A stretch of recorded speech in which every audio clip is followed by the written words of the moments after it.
What up guys, how you guys doing? I'm Talis and we're back to another how to slice. In today's how to slice video, we're going to be checking out a really nice pet accessory. So let's go to the video. So this is the balloon dog bowl. As you can see, this is a really nice model, and in this video, we're going to be checking out the best print settings to print this. So let's go. As you can see right here, we got multiple parts. So the tail, this is the balloon's body, which it's got the bowl right here. And as you can see, this is the head. So let's go to the print settings. So first off, in layer height, we're going to be printing at 0.2 millimeters.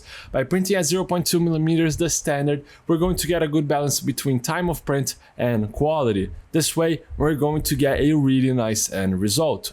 As for vertical shelves, we're going to be leaving at 3. This way, we're going to get a really rigid model, so it's not going to break.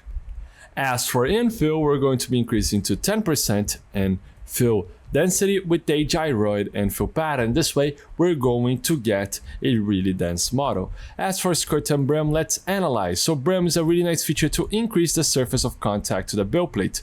And it can be really nicely to add some brim just to this model right here. As you can see, it doesn't have the best surface of contact to the build plate. By adding brim would increase and avoid it tipping over. So feel free to add some brim just to this model. To do that, let's do it right now. So to add brim just to this model, select it, right click, add settings, skirt and brim. This is optional but well recommended. So the model does not unstick from the build plate, so we can be leaving a 5 millimeter brim width, so it's not going to tip off and fall off. So let's see if we can fit both of these parts in the same build plate.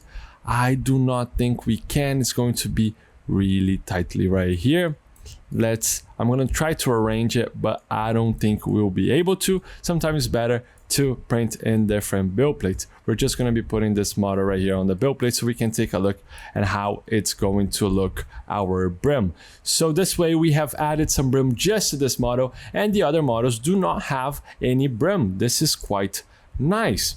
As for support material, as you can see, the only model that needs some support material, if you want, it is optional, is to add a little bit of support right here to get a good finish on this inside bowl. This is an overhang, but right here it is a bridge, so it's nice to add some support. So we're going to do that. Let's just slice so I can show you how it's gonna look, the brim right here on the head. So as you can see, it added some brim to help a lot with the surface of contact to the build plate right here. This is a bridge, but it is a short bridge that your printer can print as this connection right here. Feel free to add a little bit of support if you may like. But as this model is short right here, it can print without any support. Feel free, it's optional. So as you can see, this model can have some issues with it falling over and demanding a good bed adhesion. To do so, always clean your build plates really well. This is going to help a lot with bed adhesion. Make sure that your printer is really well leveled. And third, feel free to add external adhesion such as glue stick. It's going to help a lot. So as you can see, it added some brim. I do recommend a brim on this model to avoid it unsticking from the build plate.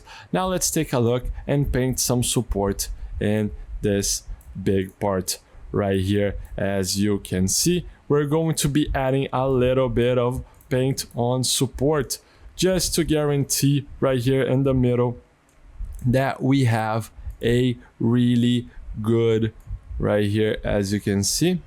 So we have a good finish inside the bowl. It's nice to add. This is optional. It is a bridge, a long bridge. It's better to guarantee. It's better to be safe than sorry. So as you can see, let's go to the print settings. Actually the support settings right here. We're going to be generating support material, not auto-generated because we have painted. And we're going to be selecting a grid as this part is flat. Grid sometimes is hard, easier actually to remove. So this is great. Feel free to print with a profile that you may like. As for speed, feel free to print at your standard print speed, especially for Bambu Lab printers. You do not need to worry with the speed. But if you're going to change any of these values, always to lower values. Better to print slow one time than try to print really fast and then failing multiple times. Printers vary, so the speed is going to vary. There's no right or wrong. There's just a best.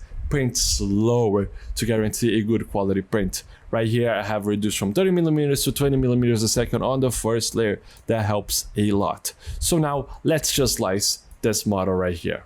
So as you can see, we have sliced and it looks quite nice. As you can see right here, it prints out really nicely, and there is some support material on this interface layers. It's going to help a lot to guarantee a good finish in the interior of the bowl. This is quite nice. So grab all of these models and print it right now, and make sure you print in a really nice filament that you have laying around, and make sure you buy some STL Flix filament.